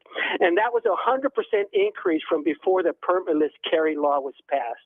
Now, this is according to databases from Stanford University, the Washington Post, the FBI, and the Congressional Research Service. And when that bill was signed, Texas Democrats predicted that the law would likely increase gun violence. Our Congresswoman, Veronica Escobar, said in a statement at the time, the permitless carry bill will cause more violence and loss. Despite overwhelming support for common sense gun violence prevention legislation like universal background checks, Texas Republicans, led by a cowardly governor, are more interested in groveling for the gun lobby's attention than they are in preventing gun violence and honoring victims and survivors in El Paso and across Texas. Now, all this lack of domestic tranquility in the United States is due to the misrepresentation or misinterpretation of the Second Amendment. Again, it reads, a well-regulated militia being necessary to the security of the state, the right of the people to keep and bear arms shall not be infringed. Now, some time ago, you called that well-regulated militia language being necessary to the security of the state, language that was a subordinate clause to the main clause, right, which you said could stand alone as the right of the people to keep and bear arms shall not be infringed. Well, I'm not a linguist or a grammarian, but my reading of the Second Amendment is based on the following reasoning. First of all, the opening words of the Second Amendment can stand alone and make perfect sense. A well-regulated militia being necessary to the security of a free state. Now, if the Founding Fathers thought that everyone should be able to bear arms for whatever reason, then they didn't have to start the Second Amendment with the qualifying language, a well-regulated militia being necessary to the security of a free state. If the Second Amendment was about that, then they should have just not had that. I mean, if you're talking about the idea of why would they have the Second Amendment, okay, first off, let's get to the whole idea. We've gone this yarn a few times here, but the idea of what the amendments of the Constitution are to be is not to limit the rights of individuals. Let me make that 100% clear. The rights enumerated within the Constitution and the amendments therein are not there to be the only rights we are guaranteed.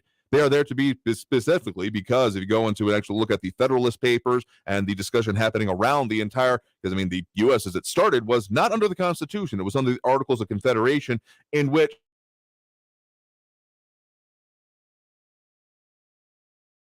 delegated authorities down to each. And there's even in the modern day some discussion about what should or shouldn't be at what level of government, a lot more focused on kind of the state versus national, though there's still, I would say, some consternation between like state and local here, but that's a separate issue. But the idea of it was to allow essentially the anti-federalists to say that, okay, we will agree and allow for this to change because the Articles of Confederation, my historical reading wasn't working out so well, was to make sure that there were certain things guaranteed, written out, because as much as there were more than a few problems the Founding Fathers and founding generation set up that we're still dealing with today, including the entire way the systems actually end up dealing with it, point is, that they set these up not to be as a, well, this is the only way you get to use it. Sorry, we didn't write it down. That's why I find myself very much disagreeing with the way originalists are, at least in the Supreme Court right now, the way they're saying, well, that's not how it was written because there was supposed to be more room for interpretation. There was supposed to be more of a, yeah, if it's not written down, that doesn't mean you can't do it. That means that it's supposed to be available to you. And therefore, it's supposed to limit the government. That's what I think people don't often end up getting here. But sure, if you want to start going into the interpretation of the language, let's go into what the Supreme Court has, whatever you may think of it in your personal interpretation. One of the many times I am ultimately very happy that my rights are not subject to the whims of yourself or anyone else here. Let's go with a District of Columbia versus Heller, DC versus Heller being short here. I believe that was 2008 that case was there. Well, sorry, I wasn't able to be there, but definitely one day I ended up studying in my time in college. And that is essentially saying that strictly regulating it and making only for the security of a state. I mean, there have been other ones previously about short barrel shotguns not being able to be freely available because it's not in furtherance. It's not military weaponry is essentially what that comes down to. So the argument or the idea that, well, I don't like it, therefore you can't have it, not how this works. And just because there are phrases, and sure, we can go around, I hate semantical arguments, but we keep coming down to them here, and sure, there's a bit of justification in having them in this circumstance, because yes, we are talking about a level of semantics. Yeah, there is the subordinate phrases, and yeah, just to pull it out here, that is not a full and complete phrase in its first part here. A well-regulated militia being necessary to the security of a free state, being necessary how? Like, that is not, and as much as you're not an expert in English, is saying there, I think just even to the common ear, that would not be like being necessary to the free state. What about it? That's not a full and complete sentence on its own, whereas the second phrase is. But as much as we keep doing this dance here, I mean, again, the way Texas has done it, I will kind of agree with you in a very limited fashion that I'm not totally in favor of people not having any training on firearms. It's kind of the same thing about owning a car, being like, well, I own the car, therefore I'm a car owner and I can drive the car, right? No, there are many, many more technical aspects of it and legal aspects that need to be known. So if anyone wants to have a ownership of either of these things, you better be getting trained on it. Otherwise, I'm not going to call you a responsibly armed or responsibly driving, in any case. Yeah. Appreciate the point in the call for what it's worth. Got to go ahead and take that next break right now. And if anyone wants to know some of these things I'm reading here, you're welcome to look up the constitutional law textbooks that I studied back in college here, and let me know what your interpretation of those are. In any case, got to take that next break now. Coming out of this break, we will go ahead and take more calls to get closer to the end of the show. The number, of course, to call is 915-544-5876, 544 KTSM. Back after this break with more Talk El Paso here on News Radio 690 KTSM. Stay tuned.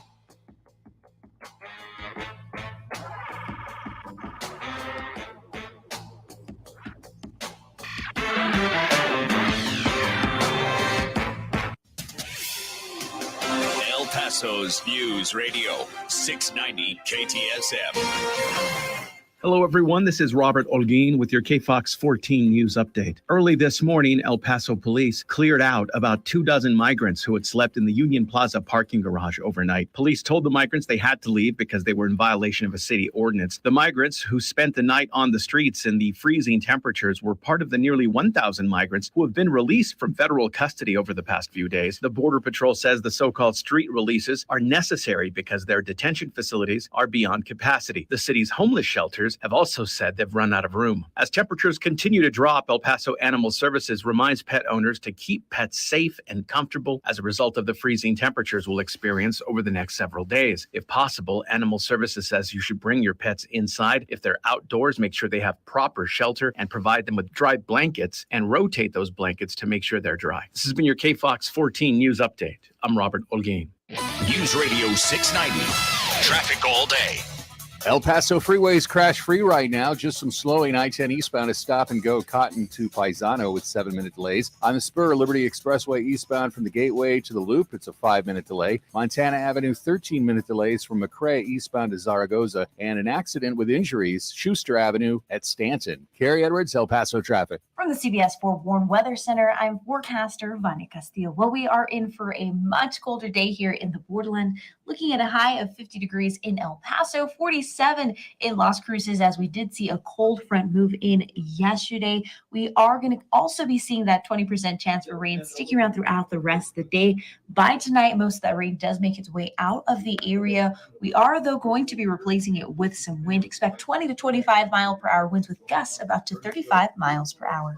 This report is sponsored by Lowe's. At Lowe's, every pro is an MVP to us. MVP's Pro Rewards members visit Lowe's now and earn bonus points on select products and brands like Power Pro. Then redeem for Lowe's e-gift cards and more. Offer valid through 1/8/23. Bonus points calculated before taxes and fees after applicable discounts, if any. Subject to program terms. Points expire 12/31/23. Sometimes life makes choices for us, so we need to make the most of the choices we do have. With annual enrollment starting October 15th, El Paso Health Plus is the local choice if you are covered by Medicare and Medicaid. Our local plan offers supplemental benefits like dental, transportation to medical appointments, great OTC benefits, vision, hearing, and much more. El Paso Health Plus also has programs designed to help keep you independent and healthy. So if you are covered by Medicare and Medicaid, El Paso Health Plus is the plan for you. Now is the time to enroll in a local Medicare Advantage plan, run by local people who live and work in El Paso. Enroll now with El Paso Health Plus if you are covered by Medicare and Medicaid. Call us at 833-742-3125 or visit us at ephmedicare.com. El Paso Health Plus, your local choice for Medicare and Medicaid. Hey Texas, did you know that individuals living with serious mental illness are more susceptible to severe COVID-19? Visit covidvaccine.texas.gov for vaccination resources to help reduce the risk and keep yourself and your fellow Texans informed and protected this holiday season. Stay healthy, Texas. Bring home the love of a pet to your family this holiday. At the Petco Love Make More Merry Mega Adoption event this weekend, adoption fees are waived and special Petco offers. Find a participating shelter or Petco near you at mega-texas.com to adopt a pet. This report is sponsored by Petco Love and the love of a pet at mega-texas.com. News on the hour and a half. Traffic and weather all day. Keeping you informed and up to date. El Paso's News Radio 690 KTSM. News Radio 690 KTSM El Paso. Live from the KTSM AM 690 studios, it's Talk El Paso with Andrew J. Polk. To be a part of the show, call 915-544-KTSM or follow on Facebook at facebook.com/Talk El Paso. Now here's your host, Andrew J. Polk. Thank you all so very much for joining us here for Talk El Paso, airing live on News Radio 690 KTSM. I'm your host, Andrew J. Polk. Thanks for tuning in, however you may be doing so, be it on air, online, live streaming through the free and reliable iHeartRadio app, or joining us over on the various social media pages we're up on these days, facebook.com/Talk El Paso, Talk El Paso channel over on YouTube, Twitter at Talk El Paso, or twitch.tv, Andrew J. Polk. A few comments and questions coming up about the nature of the Constitution here. Often happens. It's one of the reasons I keep my handy-dandy copy here, but if you want to know more about it, again, reading the Federalist Papers is a good, not exactly how-to guide, but more in-depth liner notes, so to speak, of the whole Constitution, because this is, as has been said before, not a great philosophical document, but rather one intended to decide the governance of a, at that point, new-ish nation, and the one we've still stayed on there. And honestly, decently astute question coming up here. Eric von Holstein-Rathlow saying, is the Constitution a living, breathing document open to the whimsical interpretations of the people, or does it say what it says and mean what it means? I will say that, it is a living, breathing document in that it can be modified. There are, of course, the amendments available to be made to the Constitution, but I would say that leaving up to whimsical interpretation, or the way more I put it, the whims of, not so much, because that's another reason that the Supreme Court in its, jurisprudence and stare decisis is important. The idea of precedent, as much as it obviously can be overturned, being more important than not, and allowing for the body of work. Again, kind of the, and not liner notes, I can't think of a better analogy for there, but some of the more supporting documentation that has come after about how certain things are able to be maintained within it are significant, important, and kind of required reading if you're going to get into these things, which, yes, I have done. Come at me if you haven't and want to try to debate those. In any case, point is that it does say what it means and mean what it says. And that's why, perspective, context, those things are important. But it is important to note that it is not this kind of like sacrosanct, never to be touched thing that we can only kind of take from on high, because, well, it is able to be amended.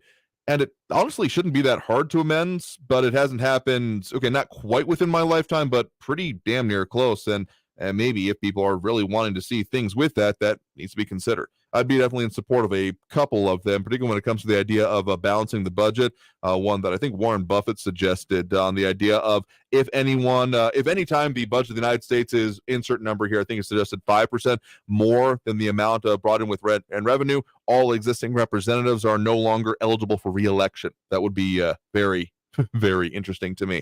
In any case, there would be a lot of upheaval, but I'd kind of be here for it. Anyway, let's go back to those phone calls and phone lines now. We do have Andrew on the west side here with us right now. Andrew, thanks for joining us. Yes, thank you very much. Regarding immigration. Mm-hmm. Yes, absolutely. This thing that's happening on the border, this crisis on the border, it's pure negligence on the part of this president. As you recall, a couple of days ago when he visited Arizona, he flat out said there are more important things than the border. Yeah, he did state that as part of it here. And again, I would think that just optically that this would be something being done by this administration. I mean, sure, they've had Mayorkas come down here, so I think that's maybe not the not whipping boy, but essentially you're going to have to deal with this issue because we're not, as the way it seems to have come out here. I'd love to be proven wrong on that point here, but Mayorkas has been the primary one to do the visits and go through as much within his purview and his position, but again, I was aware of this visit potentially happening even before this point, though, of course, time and circumstances have made it take on a different set of importance in its own right whenever it comes to Mayorkas coming through our area today. Well, Mayorkas has no intention of enforcing laws, and this action that's taken on the border, remember the faucet in the bucket scenario? That's all it is. Yeah, and one interesting point that was brought up by the previous caller about doing more to process out of country, that has been brought up a couple of times, but I don't think there's been any actual I know there hasn't been any actual legislation put forth to do more of that, the outside of country processing, though I'd also have to say that sounds very similar to the way it had existed, the idea of processing out of country, or not even processing out of country, but keeping out of country from coming here by using other circumstances for it. That strikes me as being very similar to essentially the system that existed in Europe under, Gaddafi, to be more specific. Correct. Well, to tell you the truth, Mexico should be keeping these individuals out, and one way to do it is, hey, if they don't curb the illegal immigration that's coming through their country and arriving here, suspend economic aid. That's one way of lighting a fire under people's butt. I think there's a lot of optics going on right now. I mean, the literal lines that were being talked about, described by a few callers already today, being shown at the border are, lighting a few more fires in people's nether regions. I'll agree with you there. Though whether or not anything can be done substantively before we see either a change or a potential increase in this situation, I do think that considering this is all very much the timing of it is in the lead up to the potential end of Title 42, if it does actually end, if there is no major change to it, it does make me wonder what will happen next. What will be the circumstance we're looking at here? Since I don't think anyone would argue thinking that, the weather's perfect. This is, the perfect time for it, for people to try to attempt this. It's essentially not good, but the policy or lack thereof is what's really driving this in my mind. Correct. Now, reference to Raul's interpretation of the Second Amendment, it is totally wrong and is a farce.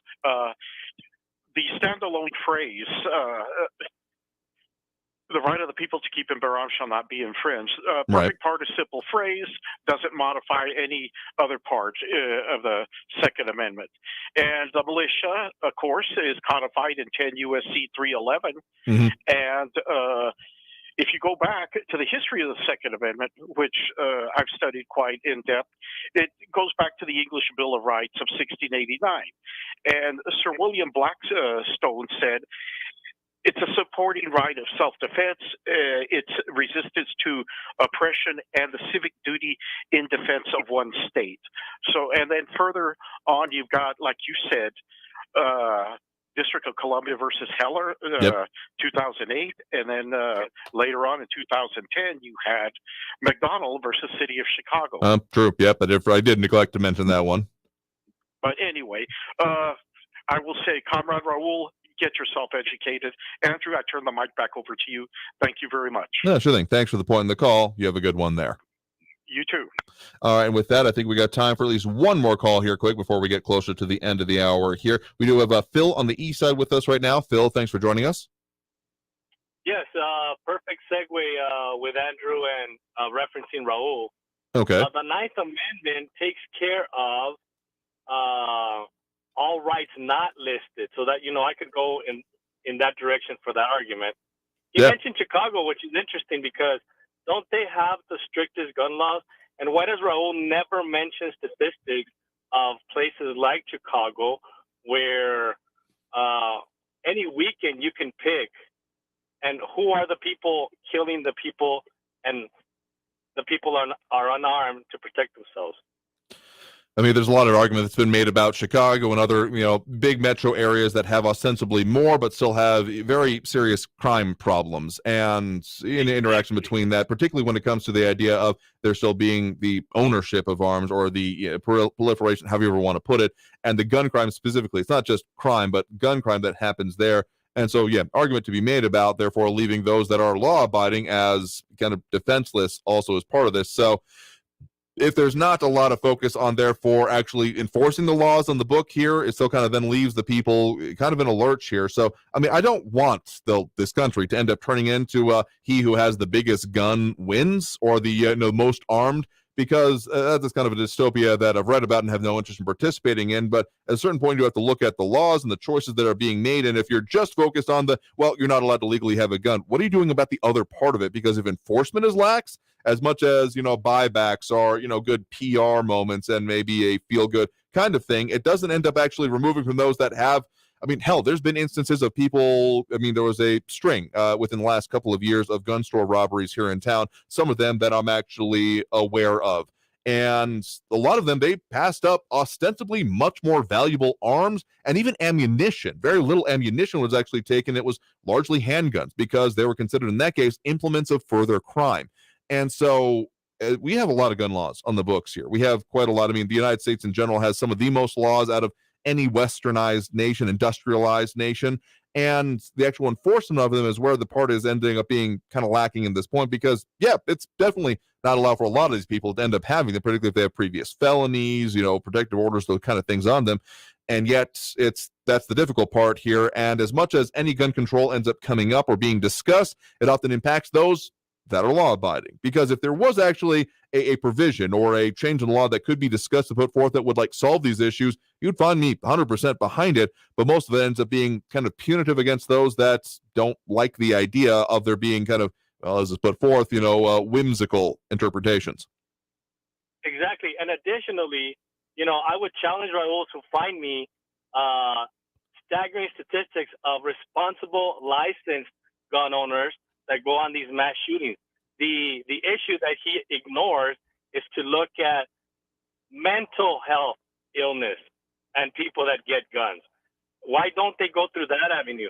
Because it doesn't fit their rhetoric. It doesn't fit what they want to push. Mm-hmm. I mean, there's a lot to be said there. I guess I don't 100% subscribe to the idea that mental health is the only thing to be focused on here. There clearly needs to be more, frankly, knowledge when it comes to firearms in this country. Again, I look at examples coming out from Switzerland. There was a very interesting points being made by such shows as The Daily Show on, what can be done, the culture is done there. And there's an extreme amount of knowledge and, frankly, accessibility to be able to be trained on these platforms here. Not as much with the actual, ammunition, but the point is that there's a different culture as part of it there. I mean, seriously, there needs to be a change in the education, the way it's known about, because right now it's this kind of, mystical, only in movies and, power objects. I will say that there is, I think, a cultural issue we get with it here, that you see that how are all the solutions in fiction that is most popularized dealt with? It's with firepower, and then yet what are you supposed to do in your own life? Not do that. So I think there are some cultural things we need to deal with as maybe not alongside with, but probably even more than the mental health aspect, I got to say personally. I would concede, going back to the law previous to this new Texas law, where you were required to get training and license, I would prefer that. That is as far as a concession that I would make, because it makes sense. If it's taboo or people are not introduced to guns at an early age, then you have all these problems. But if it's a normalized introduction and education of firearms and how to handle them and maybe have a reverence for them, then you would decrease all these shootings. Very potentially, though. We'll see if anything like that comes about here. I kind of do like New Mexico's laws in that open carry has been legal for a while, but concealed carry, to do it that way, you do have to have the permit for it. Of course, there's reciprocity, Texas and New Mexico, if you do have the permit. So I still encourage everyone, whether if you want to do it at all, you plan on actually having to need to use it in those circumstances, make sure you get the license, because how do you want to be involved in that circumstance? It's a simple answer to a complex question, I'll admit, but one that I would like to see more people actually engaging with. Excellent. Thank you for the call. Yeah, sure thing. Thanks for supporting the call. You have a good one there. All right, and with that, we got to take that next and last break right now. Coming out of this break, tell a little bit more about what we got coming up for you on the show here, so stay tuned. More Talk El Paso, airing on News Radio 690 KTSM. Back in a minute.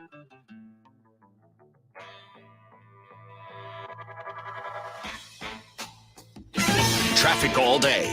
News Radio 690. In the lower valley, border highway eastbound at Zaragoza, congestion there has got the exit ramp blocked. I-10 eastbound, stop and go, Dallas to Trowbridge with 8-minute delays. Increased slowing on Montana Avenue eastbound, McRae to Zaragoza, 17-minute delays. And a crash with injuries, Paisano at southbound Sunland Park with police and medical on the scene. Carrie Edwards, El Paso traffic. This report is sponsored by Lowe's.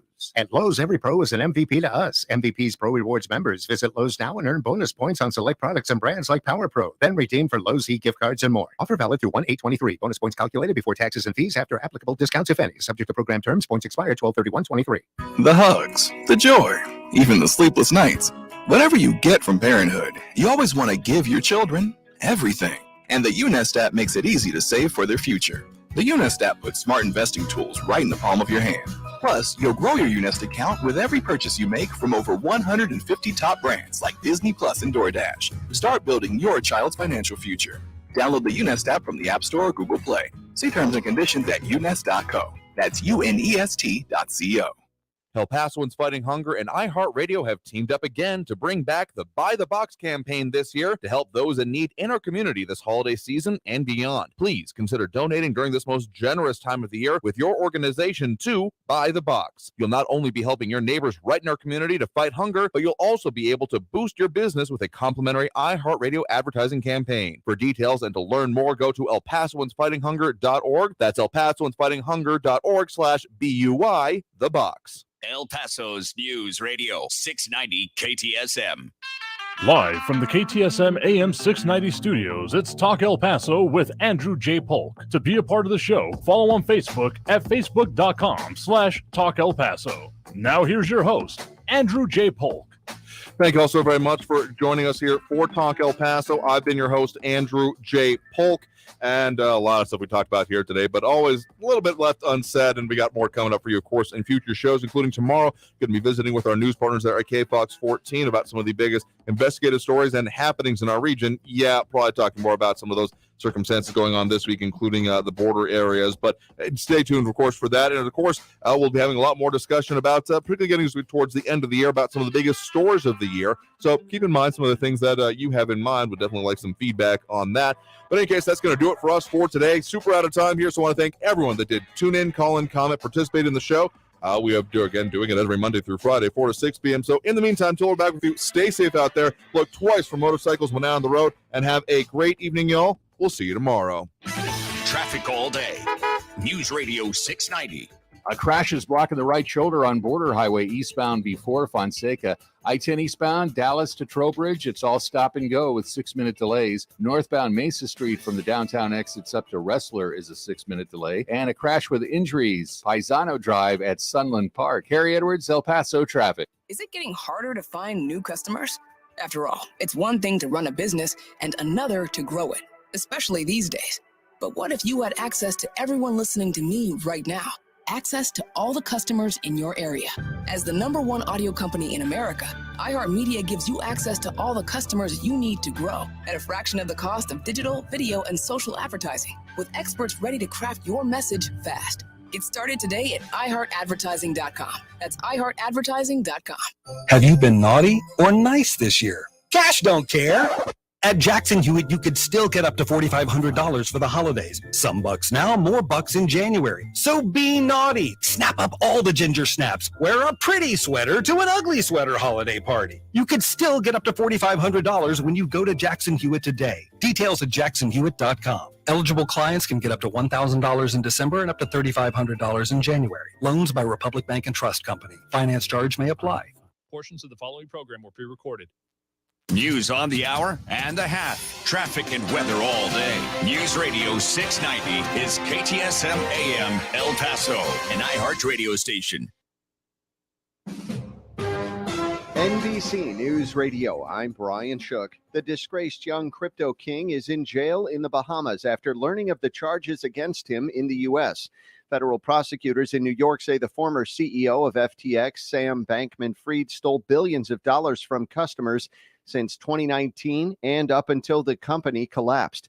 U.S. Attorney Damian Williams says the charges involve 4 areas of misconduct. Defrauded customers of FTX